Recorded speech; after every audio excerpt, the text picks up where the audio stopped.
In a city that never sleeps, where tall buildings touch the sky and the city shines with wealth, there is a hidden story of struggle among the migrant workers. Let's picture this. While the fancy lights take the spotlight, there is a different reality unfolding the streets below. We are zooming in on the migrant workers who came far from home, hoping to earn more money for a better life. This film is about poverty and inequality, focusing on the difference between migrant workers' living conditions and the local workers living in the luxurious apartment nearby, revealing two worlds coexisting in the same city. Hong Kong, the city's unique blend of Eastern and Western cultures, coupled with its international connectivity, attracts individuals looking for a diverse urban lifestyle and a chance to contribute to a global workforce. Therefore, Hong Kong serves as a place for those migrants seeking for employment. Migrant workers usually face unfair practices in the job market. Migrant workers, despite doing essential jobs, face lower pay, longer hours, and fewer rights. The unequal treatment between the local and migrant workers exposes a deep-rooted problem in the system. Today, we explore the thoughts and reflections of HKU students as they contemplate the lives of those migrant workers in Hong Kong. Yes, I think like every Sunday on the streets. No, not very frequent. Well, I think there are problems like exploitation from their employers and maybe discriminations issues. I think they are facing poverty because they have to work outside their countries and they can't work local because they can't get any employment opportunities so easily. Yeah, so I think why they have to be migrant workers is because maybe they are poor.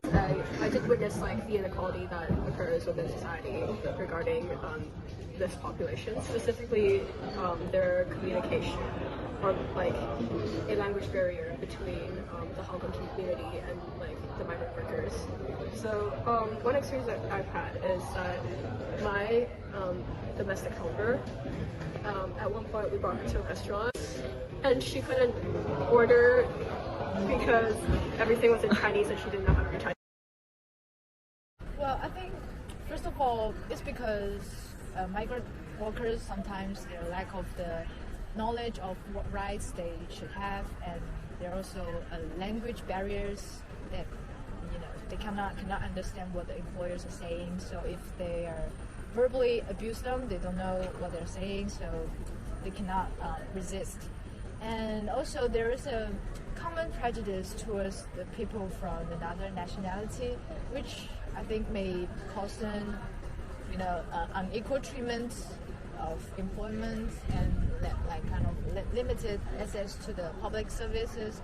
Also sometimes make them feel more difficult to join in the local community, so that they get less social support, I think. I feel they are kind of, I think because I have some sympathy towards them because they are really poor and that's why they have to become the migrant workers. And besides, I think that these migrant workers, they may suffer from other social issues and they have lack of social welfare from their countries, so they have to work outside. As the students mentioned, migrant workers are currently facing different types of discrimination and poverty due to several factors, such as the lack of knowledge, language barriers, and income differences like lower salaries. To further investigate students' understanding of this issue, our group conducted a questionnaire. The results showed that a majority of our interviewees have encountered migrant workers in their daily lives, with nearly half seeing them every week. While almost everyone recognized the significance of migrant workers to Hong Kong's economy and society, furthermore, our findings indicated that interviewees are concerned about numerous issues affecting migrant workers. Of these issues, unfair remuneration and workplace racism were identified as the most serious. They pointed out inequality does exist between migrant workers and local workers, and it could be primarily reflected in the salary levels and working conditions. According to the Hong Kong Immigration Department's annual report, there are more than 374,000 foreign migrant workers in Hong Kong, of whom about 55% and 42% were from the Philippines and Indonesia respectively. Most of the firms in Hong Kong have huge demand for migrant labor that they can employ with the lowest labor cost.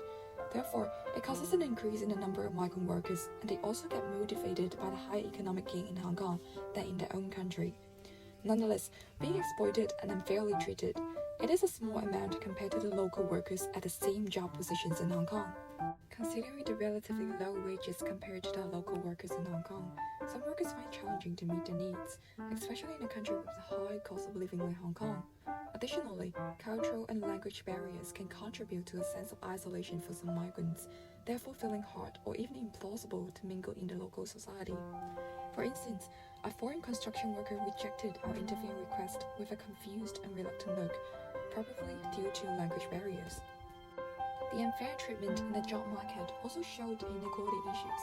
For example, there was the case that a worker from Pakistan who was highly skilled and satisfied all the job requirements was offered lower salaries than local workers in the company. Moreover, an Indian worker who was tutoring kids in Hong Kong got presented to work more than her duties, such as babysitting the kids and cleaning the house. While racial discrimination in the workplace is not as prevalent in Hong Kong, it is not an uncommon issue around the globe. According to the comparative study of 4 European countries by the International Labour Office, Geneva, overall discrimination raised up to 35%, indicating that at least 1/3 of all advertised vacancies were effectively closed to applicants from ethnic minority groups as a result of discriminatory hiring practice. Discrimination could be a big problem for social mobility.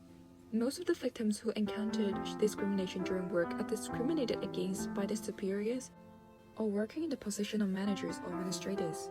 It means that they are not given the fair chance to earn income by utilizing their capabilities and aptitude. Although Hong Kong has had a large number of migrant workers over time, most of the companies in Hong Kong don't have a clear awareness and policy towards discrimination at their workplace.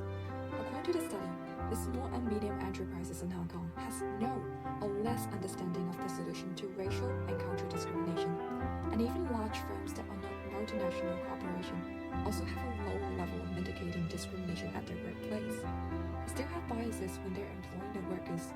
Most companies prefer local labor to migrant workers, even if they have better skill levels and knowledge backgrounds. With the recent policy on importing migrant workers from the mainland China, various labor unions left the consultation meeting with disgruntled faces. The unfair treatment, disposal, and stigmatization from local labor unions due to protectionism can exacerbate the existing inequality. Some migrant workers have complained that they are devoid of voting rights, power of discourse, or social benefits like the consumption voucher. To improve the conditions and address discrimination faced by migrant workers, society and the government must collaborate.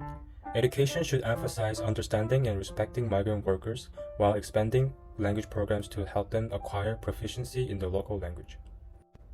The government plays a crucial role by strengthening labor laws and regulations for migrant workers, punishing illegal labor practices, and ensuring safe work environments through enhanced monitoring. In 2022, the Hong Kong government established the Foreign Domestic Helper Division. The division provides consultation in employment entitlement to migrant workers and issues handbooks, leaflets, and guides that cover answers to some of the addressing responses to some of the problems regarding labor law. Institutional support should include legal assistance, counseling, and improved social security system for migrant workers. Then, the Hong Kong government must implement regulations on working hours. Although the government has consistently raised the minimum wage and food allowance for migrant workers, there is still no working hours regulation. On average, they work 11 to 16 hours a day with low hourly wages. To create a fair working environment for migrant workers, the Hong Kong government can refer to the US government's law in which the working hours of workers must be stated in the contract and overtime work must be compensated. Promoting mutual understanding and dialogue between migrant workers and local citizens is vital. Cultural exchange programs and support for multicultural families can foster better communication and empathy. The Hong Kong government is dedicated to achieving a harmonious employment relationship between migrant workers and employers. For example, the government launched a 2023 campaign inviting migrant workers and their employers to record a short clip to express appreciation to each other.